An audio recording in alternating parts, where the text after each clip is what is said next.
Hi guys, காலைல ஏஞ்சி வாசல்லாம் கூட்டியாச்சு. So இந்த பாட்டி பால் கொடுப்பாங்க. ஸோ இது பசும்பால் இங்கே ஃப்ரெஷ்ஷாக கிடைக்கிறது.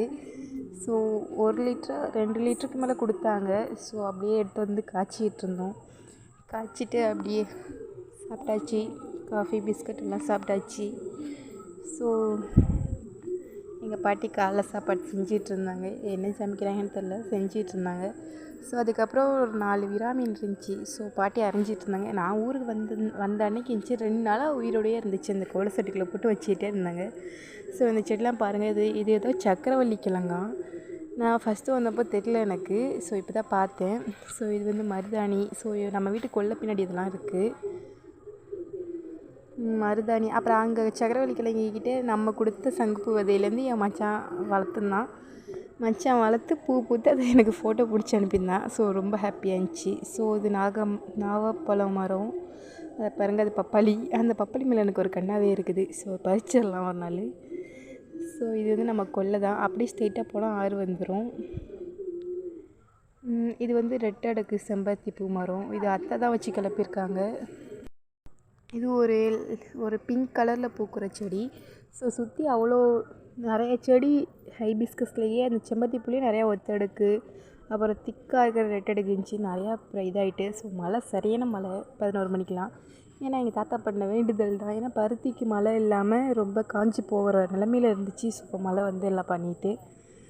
ஸோ காலை சாப்பாடுக்கு சேமியா பண்ணியிருந்தாங்க. ஸோ இது வந்து அங்கே காளியம்மன் கோயில் போகிற வழி. அங்கே வந்து இந்த மழை சீசன்னால் மயில் ஆடிட்டுருந்துச்சி. ஸோ அந்த செம்பருத்தி பூச்சி 2 கலர் இருந்துச்சு அங்கே. அந்த செடிக்கும் அந்த மயில் ஆடுறதுக்கும் செம்ம வியூவாக இருந்துச்சு. சரின்னு ஓகேன்னு செல்லை தூக்கிட்டு போய் வீடியோ எடுத்துட்டேன். ஸோ அந்த ஒரு மயில் நான் எங்கள் வீட்டுக்கு அரிசி போடுவேன். டெய்லியும் அந்த வாசலில் நிற்கும். அப்போயே ஆடும். நான் வீடியோ எடுக்க மாட்டேன், பார்த்துக்கிட்டே நின்றுவேன். ஸோ இது பாருங்கள், அழகாக அப்படியே வீடியோ எடுக்க மாதிரி அழகாக ஆடி நின்றுச்சு. ஸோ இந்த இடம் வந்து எனக்கு ரொம்ப பிடிச்ச ஒரு இடம். அது காளியம்மன் கோயில் போகிற சைடு. எப்படின்னா அது ரோட்டு வழியாக போவாங்க. ஸோ இது வந்து குறுக்கு பாதைன்னு சொல்லுவாங்க. ஸோ அந்த மூங்கில் மரத்துக்கிட்ட அந்த ஆறு ஓடும். அந்த ஆறுக்கு மேலே அந்த மூங்கில் மரம் இருக்கும். ஸோ அந்த இடத்த எனக்கு ஏன் பிடிச்சதுன்னே தெரியாது, அவ்வளோ பிடிக்கும். அங்கே தான் அந்த மயில் நிற்கிது பாருங்கள். இதெல்லாம் ஆடி பிடிச்சி நிற்கிது. ஸோ அந்த வழியில் அவ்வளோ பூ பூத்துருக்கும். இங்கே வந்து பூக்காரங்களாம் வரமாட்டாங்க. வீட்டில் பூக்கிற பூவை தான் சாமிக்காக இருந்தாலும் சரி, தலையில் வைக்கிறதா இருந்தாலும் சரி. ஸோ இதான் அந்த ஆறு. அது கிட்டக்கு ஒரு நாள் போய் காட்டுறேன். ஆனால் அழகாக இருக்கும். இந்த ஒரு மரம் காமிச்சில்ல, அது இப்போ பட்டு வச்சு. ஆனால் அது ஒரு காலத்தில் நல்லா வளர்ந்த மரம். ஸோ இப்படியே போனால் நம்ம வீடு வந்துடும். அந்த பாருங்க, இது எங்கள் பாட்டி வீடு. பாட்டினா தாத்தா பாட்டிக்கு மட்டும். ஸோ கொஞ்சம் லேட்டாக கொழுக்கட்டை வச்சுருந்தாங்க. ஸோ அதையும் சாப்பிட்டாச்சு. ஸோ கொஞ்சம் லேட்டாக வந்து பூஸ்ட்டு, அப்புறம் ராஜா ராணி, அப்புறம் செஸ் இதெல்லாம் விளாண்டுட்டு இருந்தோம். ஸோ இவங்க மறுபடியும் கூப்பிட ஆரம்பிச்சாங்க. காலைல மத்தியானம் சாயந்தரம்ன்ட்டு. ஸோ அப்படியே விளையாண்டுட்டு மத்தியானம் சாப்பாடை முடிச்சாச்சு. ஸோ மீன் குழம்பு வச்சுருந்தாங்க பாட்டி. அப்புறம் அதுக்கு தொட்டுக்கிழமும் வச்சாங்க, மறந்துட்டு நான் லேட்டாக சொல்கிறேன். ஸோ இதை மட்டும் தான் வீடியோ எடுத்தேன். அப்புறம் ரசம் வச்சுருந்தாங்க. ஊறுகாய், மிச்சர், மீன் வறுத்துருந்தாங்க, எல்லாம் வச்சுருந்தாங்க. இப்போ தான் வருது. இந்த பயலுகள்கிட்ட விளையாண்டு இந்த பாருங்கள், திங்கிறதுக்கே அவ்வளோது வாங்கி வச்சுருக்கேன்.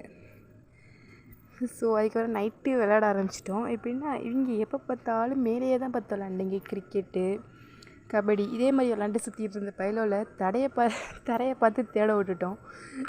தடையும்ட்டு சொல்லி. தடயம் விளாட்றதுனா ஈஸி தான், பட் ஆனால் ஒழிச்சு வச்சுட்டு விளையாடணும். ஸோ லாஸ்ட்டு தடயம் வந்து ஒரு அரளிப்பூ. இங்கே எல்லா வீட்லேயுமே மோஸ்ட்லி அரளிப்பூ இருக்கும். ஆனால் அவங்க போய் எங்கேருந்தோ மரத்துலேருந்து பறிச்சுட்டு வந்து கொடுத்தானுங்க. ஸோ அதான் நான் சொன்னேன், இங்கே இருக்கிற ஏதோ ஒரு அழகு பூவை பறித்து இந்தாம்மா. அப்புறம் அப்படியே நைட்டுக்கு இறால் வாங்கிட்டு வந்தார் தாத்தா. இறால் ஃப்ரை, மறுபடியும் மீன் குழம்பு, ஃபிஷ் ஃப்ரை இதெல்லாம் பண்ணாங்க. ஸோ அப்படியே ஒரு இட்லியை வச்சு சாப்பிட்டாச்சு. ஸோ நாளைக்கு பார்க்கலாம். வரட்டா.